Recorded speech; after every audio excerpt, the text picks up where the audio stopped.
Katrina Halili, halos hindi makahinga sa kilig matapos ulanin ng maiinit na halik ni Chris Lawrence sa harap ng publiko. Kasalukuyang nobyo biglang kinalimutan ng mga fans.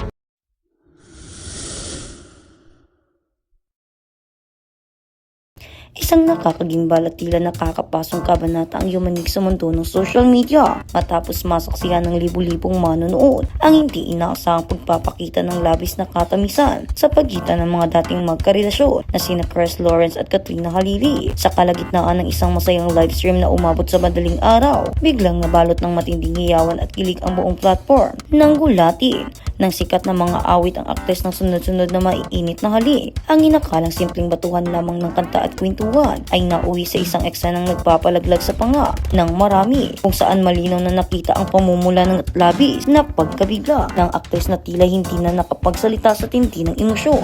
Ang nasabing tagpo ay mabilis na nag-aapoy sa imahinasyon ng mga tagahanga na matagal nang inaasam ng pagbabalikan ng dalawa. Ang gabi ng kilig ay mas lalo pang pinainit ng walang patid na pagbuhos ng yaman mula sa mga manunood. Tila nabaliw sa nakitang chemistry ng dalawa. Umabot sa milyon-milyong suporta at naglalaki ang virtual na regalo ang natanggap ng tambalan, kabilang na ang napakaraming virtual layon at mga espesyal na regalong napakahalaga ng malaking halaga. Sa pangunguna ng mga galanting taga-suporta, mabilis na naabot ng kanilang livestream ang napakataas na bilang ng reaksyon na umabot sa 10 milyon. Ang matinding buhos ng suportang ito ay nagpapatunay lamang na ang tambalang Katrina at Chris sa kabila ng kanilang nakaraan ay nagtataglay pa rin ng isang pambihirang mahika na kayang bumasag sa anumang record sa social media, kayang magpakilig kahit sa pinakamanhid na manunood. Balit sa likod ng nakakabaliw at nakakakilig na masayang tawanan sa harap ng kamera, isang malalim na katanungan ang nabubuo sa isipan ng mga mapanuring taga-subaybay. Matatanda ang mayroon ng bagong nagpapasaya sa puso ng aktres, kilala ng publiko bilang si Mr. B, sa mismong kasama rin sa ilang pagkakataon.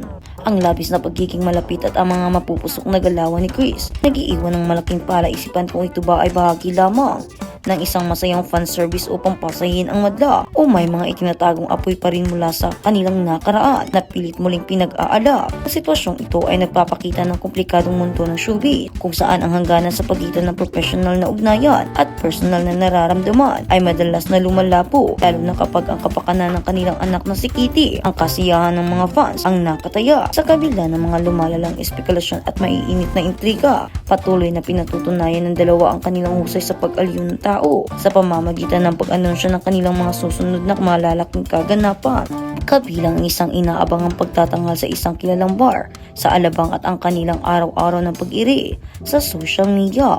Malinaw na ginagamit nila ang panibagong atensyong ito upang mas lalo pang palawakin ang kanilang karera. Ang kwentong ito ay isang perpektong salamin ng kulturang Pilipino na uhaw sa mga kwento ng pag-ibig, pagbabalikan at kontrobersya. Sa huli, mananatili man silang magkaibigan o mauuwi sa muling pagbuo ng nasirang relasyon, isang bagay ang tiyak: ang maiinit na halik sa livestream na iyon ay mananatiling nakatatak sa kasaysayan ng internet bilang isa sa pinakasabog na sandaling iyon. At sa kabilang banda, Katrina Halili humagulgol at nagmamakaawa para sa isang matinding operasyon, pasabog na sorpresa kasama si Katrina Halili at Chris Lawrence, tuluyan ng ibinunyag. Isang nakakagimbal na tagpo ang mabilis na kumalat at nag-iwan ng matinding pangamba sa mga tagahanga matapos makita ang batikang aktres na si Katrina Halili na tila humahagulgol. Sa unang kumakalat na detalye, nakikita ang aktres na emosyonal na nakikipag-usap at humihingi ng prioridad dahil mayroon umanong isang taong nangangailangan ng agara operasyon, kasabay ng pag-ugong ng pangalan ng kanyang dating karelasyon na si Chris Lawrence sa mga usap-usapan tungkol sa malalaking pasabo. Inakala ng marami na isang malagim na trahedya o matinding pinagdadaanan ng aktres sa kanyang personal na buhay ang madamdaming pag-akyat niya sa escalator habang tumatakbo at umiiyak patungo sa isang kasama na nagpaluha sa marami na nag-aakalang ito na ang pinakamalungkot na yugto sa buhay ng sikat na personalidad, kasabay ng pag-ugong pangalan ng kanyang dating karelasyon na si Chris Lawrence sa mga usap-usapan patungkol sa isang malaking pasabo.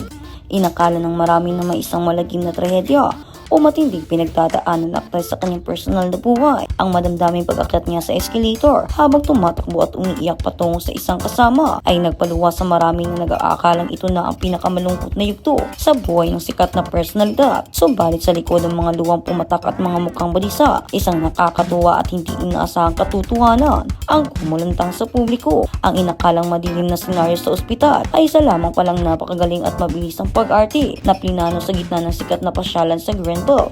Walang sinumang nasa bingit ng kamatayan at walang totoong operasyon na magkaganap. Ang tunay na dahilan ng kanilang pag-iyak, pagmamadali at pagmamakaawa para sa prioridad ay dahil sa matinding gutom at mahabang pila sa isang kilalang restaurant. Ginamit ng aktres at ng kanyang mga kasamaan ang kanilang husay sa pag-arte upang gumawa ng isang maikling pelikula o vlog na nagkukunwaring may medical emergency. Ngunit ang totoo ay naghihintay lamang sila ng makakain ng shawarma sa kalagitnaan ng umaga kung saan kakaunti pa lamang ang mga tao. Ang matalinong pakulo na ito ay nabuo sa pamamagitan ng mabilisang pagpaplano ni Katrina kasama ang kanyang kasalukuyang kinakasama na si Mr. B at ang kanilang mga kaibigang sina Francis at Noah.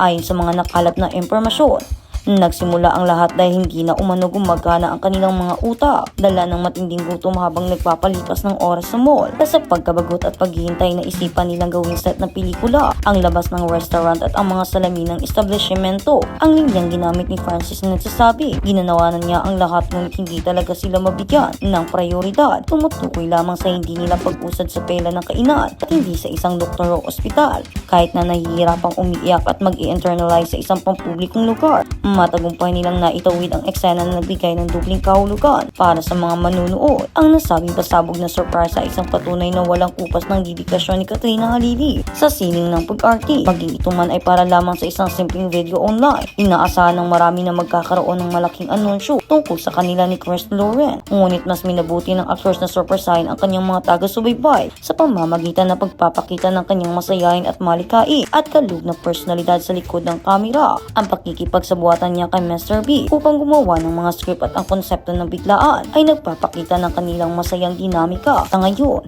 inihahanda na ng kanilang grupo ang mga susunod pang pasabog sa video, kabilang ang isang suspense na konsepto at isang romantic comedy na paniguradong muling magpapagulo at magpapasaya sa isipan ng kanilang libu-libong taga-suporta. At sa kabilang balita, why not? Chris Lawrence bukas sa pakikipagbalikan kay Katrina Halili. Tsak nakikiligin ang mga umaasang magkakabalikan sina Chris Lawrence at Katrina Halili dahil sinabi ng singer sa vlog nilang lie detector test for fun kasama ang anak nilang si Katie. Nagbigay kasi ng pahiwatig si Chris na bukas siya sa posibilidad ng balikan kay Katrina.